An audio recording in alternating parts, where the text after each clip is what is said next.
2022년 5월 3일 스콜피온 캐피털이 하나의 아이온큐 리포트를 냈습니다.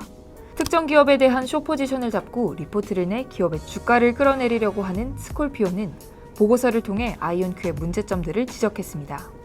보고서는 183페이지에 달합니다. 그리고 그 핵심 내용은 다음과 같습니다.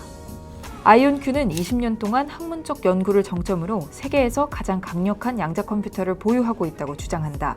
이에 우리는 그 기계가 존재하지 않으며 해당 발표는 CEO와 공동 설립자들이 현재 은폐하려고 하는 진행 중인 사기 패턴의 일부라고 본다. 가장 강력한 양자 컴퓨터는 사기이며 우리는 아이온큐가 장난감 수준의 오래된 11큐비트 컴퓨터만 보유하고 있다고 본다. 아이온큐의 상업적 전망은 기술만큼이나 거짓이다. 지금까지의 보잘것없는 수익은 운영되지 않거나 존재하지 않는다고 보는 단체와의 엉터리 거래에서 비롯된다. 전 직원들은 이런 거래를 하기 위해 돈을 받았다고 주장한다. 아이온큐는 회사로 가장한 학구적인 부업이다.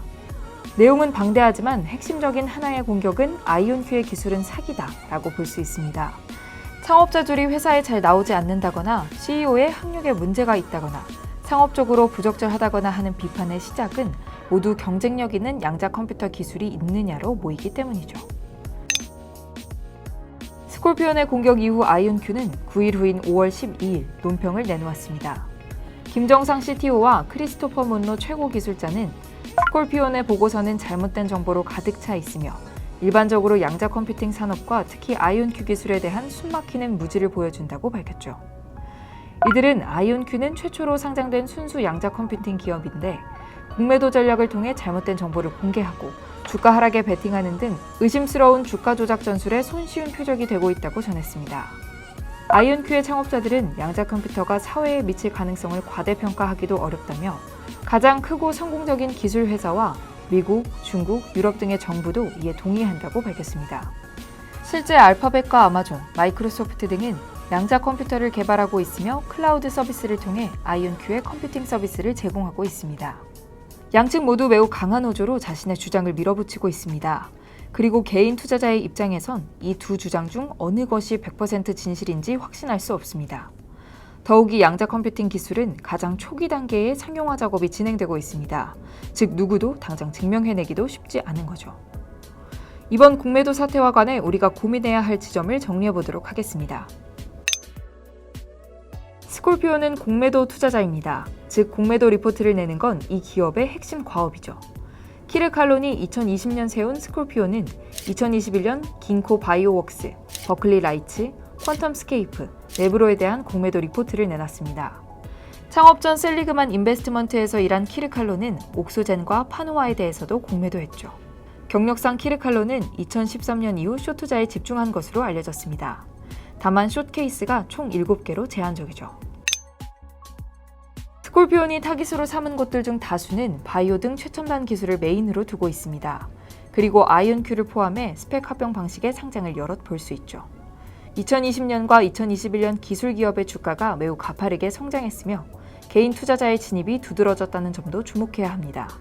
기술을 증명해야 하는 기업은 좋은 공격 대상입니다. 이는 스콜피온뿐 아니라 다른 공매도 기관에게도 마찬가지죠. 매출과 이익 등이 매우 빈약해 현재 가치가 매우 낮은 반면 기술의 파괴력이 너무 커 미래 가치가 현저히 높은 기업은 기술의 가능성과 미래 시장의 규모, 그리고 보유 인력의 경쟁력 등으로 투자자를 설득해야 합니다. 이 세 가지 모두 객관적이라기보다는 주관적인 부분이 많을 수밖에 없습니다. 관점에 따라 대단할 수도 혹은 초라할 수도 있는 거죠. 스펙 합병 방식의 상장은 기술 기업이 증시에 등판하기 위한 좋은 선택지이기도 합니다만 동시에 기업 가치 평가 과정이 간소화된다는 측면이 부정적으로 작용됩니다. 개인 주주의 비중이 높다는 것도 기업 가치의 변동성을 높입니다. 이 같은 요소들은 공매도 세력의 공격에 주가가 크게 흔들릴 수도 있다는 의미이며 곧 좋은 공격 대상이 될 수 있다는 것도 뜻합니다. 한국 투자자들은 아이온큐의 지분 15% 이상을 보유한 주주 세력입니다. 그렇다면 5월 3일 스콜피온의 공격 후 한국 투자자는 주식을 팔았을까요? 증권정보 포털 세이브로에서 5월 3일부터 5월 13일까지의 순매수 결제 자료를 참고해 봅시다. 이 기간 아이온큐 주식에 대해 6,540만 달러의 매수 결제가 이루어졌습니다. 매도 결제는 3,410만 달러입니다. 즉 3,130만 달러의 순매수 결제가 이뤄진 것입니다. 5월 2일 8.86달러이던 주가는 계속 하락했습니다. 5월 6일 5달러대에 진입을 했고 5월 10일 4달러대에 들어섰습니다. 같은 날 두 아이온큐 창업자가 공매도 리포트에 대한 논평을 내놓자 주가는 다시 5달러대를 회복했습니다. 스콜피온의 공격은 내용 측면에선 탁월하진 않았습니다. 아이온큐 양자 컴퓨팅 기술에 대한 공격이 관계자 코멘트의 인용과 기존 자료 및 이미지에 바탕을 두고 있기 때문이죠.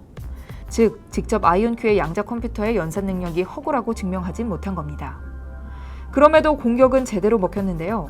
이는 거시적인 환경이 아이온큐에 너무도 불리했기 때문으로 보입니다. 2021년 스펙 합병 방식으로 상장한 아이온큐의 주가는 초기 7달러대를 기록하다가 2021년 말 30달러를 넘어섰습니다. 그리고 전반적으로 높아진 미국 증시 밸류에이션과 금리 인상에 대한 부담감으로 기술주들의 주가는 급락했죠. 특히 매출 기반이 약한 기술주의 하락폭은 거대했습니다. 2021년 11월부터 아이온큐의 주가 하락은 시작이 됐고 그 추세는 스콜피온 공매도 직전까지도 이어졌습니다. 긴 이야기지만 결국은 기술입니다. 아이온큐는 이온 트랩 분야 리더인데요. 그렇기 때문에 이 기술에 대해 누군가의 보증을 얻기는 힘듭니다. 이 기술에서 더 뛰어난 플레이어가 없기 때문에 생기는 딜레마죠. 다른 기업과의 파트너십과 상업적 성과는 아이온큐의 기술력을 방증하기는 합니다만 투자자들은 더 직접적으로 기술을 확인해야 합니다. 아이온큐의 기술이 어떠한 레벨인지 또 실증 가능한지에 대해 더 관심을 두어야 한다는 거죠.